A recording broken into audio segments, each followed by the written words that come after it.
அருமையான இந்த வார்த்தை விசுவாச பிள்ளைகள் அதிகமாக மறக்கிறதினாலே, இயேசு கிறிஸ்து நமக்கு கொண்டு வந்த அந்த ரட்சிப்பினாலே நமக்குள் நம்முடைய ஆவியில் நடந்த அந்த அதிசயங்களை நீங்கள் மறக்க முடியும்.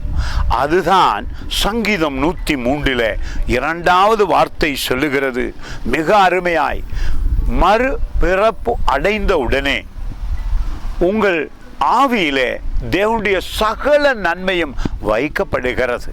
உங்களுடைய பாவ மன்னிப்பு, சாபத்திலிருந்து விடுதலை, முடிவில்லாத வாழ்வு, நோய் நொடிகளிலிருந்து விடுதலை, பண பிரச்சனைகளிலிருந்து விடுதலை, இவைகள் எல்லாம் உண்டாகிறது மறு பிறப்பு அடையும் பொழுது.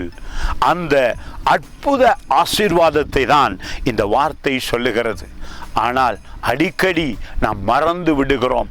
நம்முடைய ரட்சிப்பினாலே நமக்குள் நடந்த அந்த அதிசயத்தை மறந்த உடனே அதிக உபத்திரவப்படுகிறோம். பாருங்கள், சங்கீதம் 103 2வது வசனம் சொல்லுகிறது, என் ஆத்துமாவே, உங்களுடைய ஆவிக்கு நீங்களே சொல்லுகிறீர்கள், உங்களுடைய ஆத்துமாவுக்கு நீங்களே சொல்லுகிறீர்கள், கர்த்தரை ஸ்தோத்தரி, உங்களை தைரியப்படுத்துகிறீர்கள்.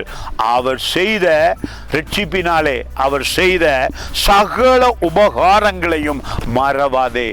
உபகாரங்கள் என்பது முடிவில்லாத வாழ்வை பெற்றுக்கொண்டோம், பண ஆசீர்வாதத்தை பெற்றுக்கொண்டோம், பாவ மன்னிப்பை பெற்றுக்கொண்டோம். அவமானப்பட்ட எங்களை தேவன் மகிழ்ச்சியில் நிரப்பினார். சோர்ந்து வேதனையோடு இருந்த எங்களை தூக்கி எடுத்து தன்னுடைய பிள்ளையாய் ஏற்றுக்கொண்டார்.